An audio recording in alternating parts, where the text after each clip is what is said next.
Hello दोस्तों, स्वागत करता हूं आप सभी का आपके अपने परिवार दीक्षित एजुकेशन अड्डा पर। दोस्तों एक बार फिर हाजिर हो चुका हूं आप सभी के लिए बहुत ही महत्वपूर्ण क्लास लेकर।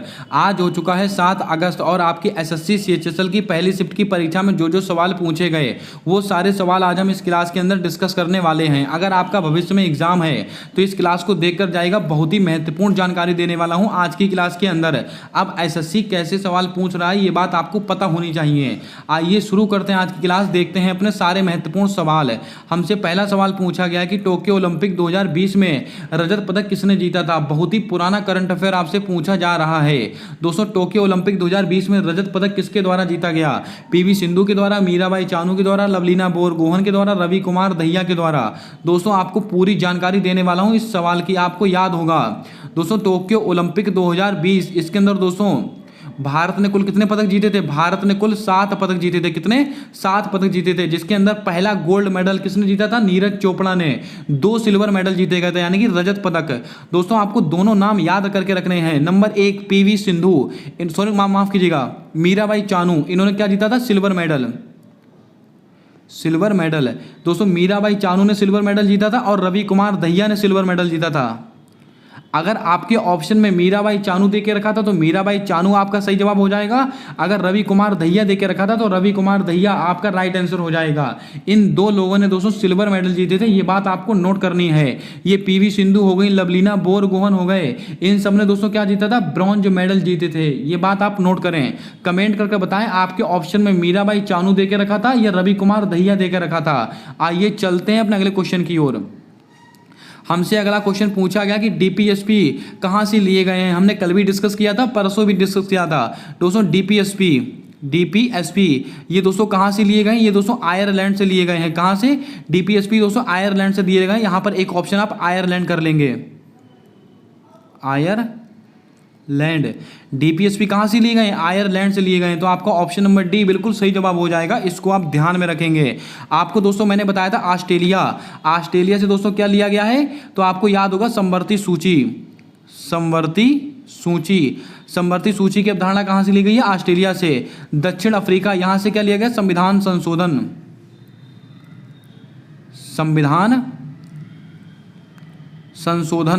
संविधान संशोधन की प्रक्रिया कहाँ से ली गई है? दक्षिण अफ्रीका से। और दोस्तों इंग्लैंड, यहाँ से दोस्तों क्या लिया गया है? इंग्लैंड ब्रिटेन से। यहाँ से दोस्तों नागरिकता का प्रावधान लिया गया है। क्या दोस्तों? नागरिकता। ये बात भी आपको ध्यान में रखनी है, यानी कि सिटीजनशिप कहाँ से ली गई है? इंग्लैंड से। अब दोस्तों आपको बता दें डीपीएसपी इसका उल्लेख कौन से भाग में किया गया? भाग नंबर 4।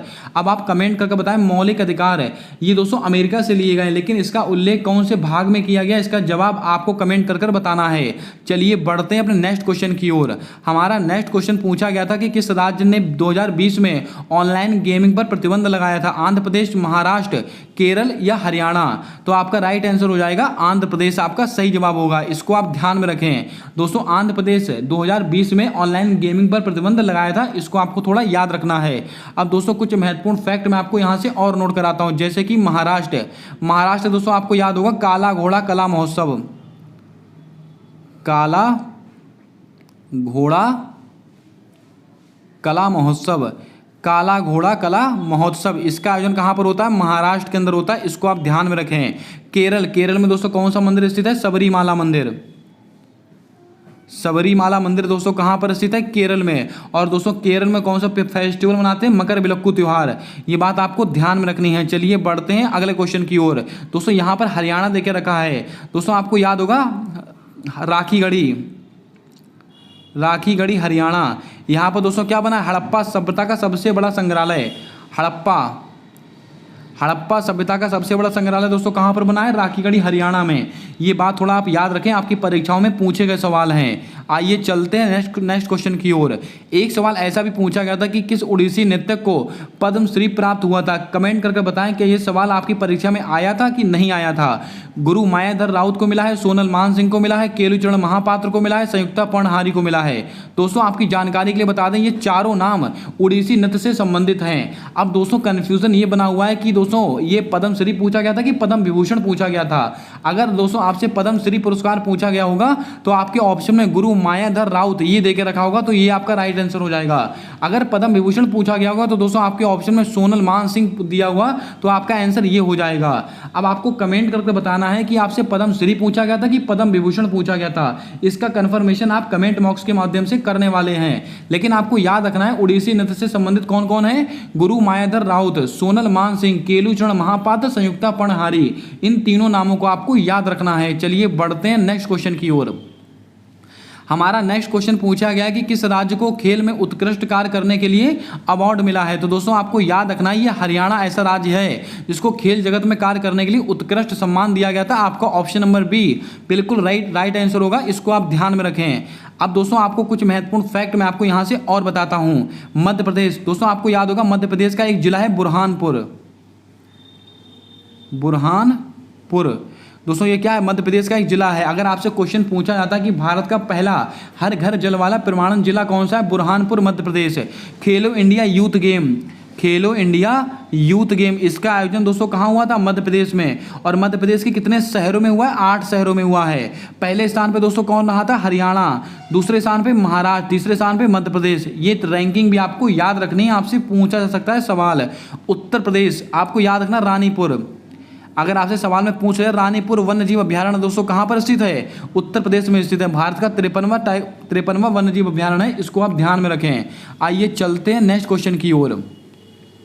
हमारा नेक्स्ट क्वेश्चन पूछा गया था कि सिंधु नदी का उद्गम स्थान कहाँ से होता है, अमरकंटक की पहाड़ी, महाबलेश्वर की पहाड़ी, मानसरोवर सिंकाबाब से या त्र्यंबकम की पहाड़ी। दोस्तों आपकी जानकारी के लिए बता दें सिंधु नदी का उद्गम स्थान कहाँ से है, ये दोस्तों तिब्बत में है। मानसरोवर कहाँ से, तिब्बत में, तिब्बत है ये दोस्तों। तिब्बत अगर आपके ऑप्शन में देके रखा था तो तिब्बत आपका राइट आंसर होगा। अगर आपके ऑप्शन में तिब्बत नहीं देके रखा होगा तो ये दोस्तों मानसरोवर या दोस्तों ये सिनकाबाब ये देकर रखा होगा।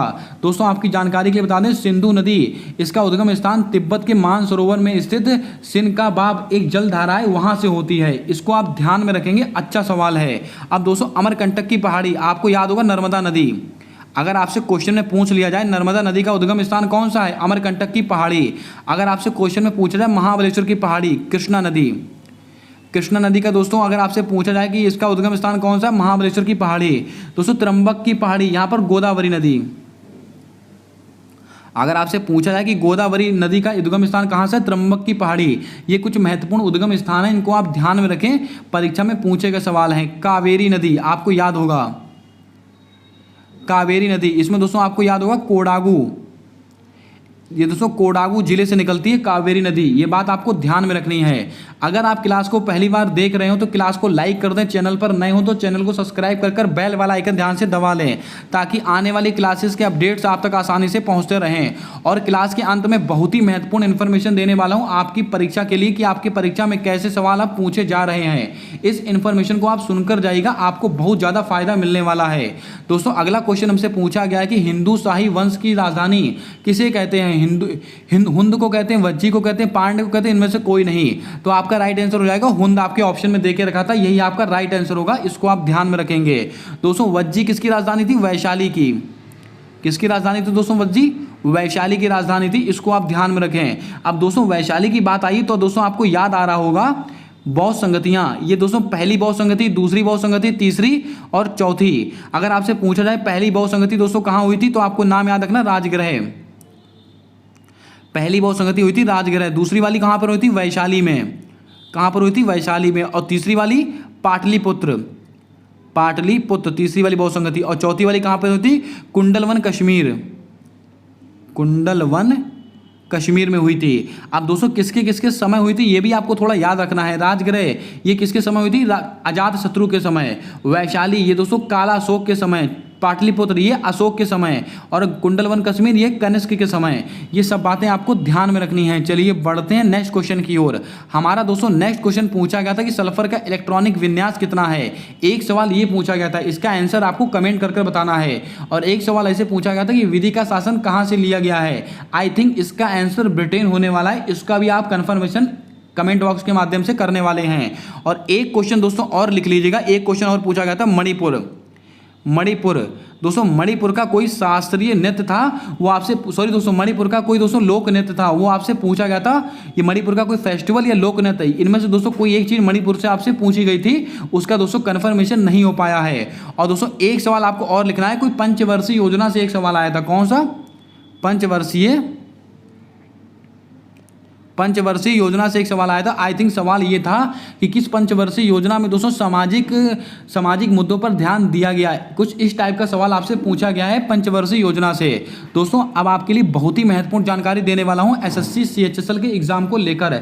आपकी जानकारी के लिए बता दूं, अब एसएससी सीएचएसएल में सीधे सवाल नहीं पूछे जा रहे हैं। दोस्तों आपका मैं कॉन्फिडेंस खराब नहीं करना चाहता हूं, लेकिन जो सच है वो मैं आपको बताना चाहता हूं।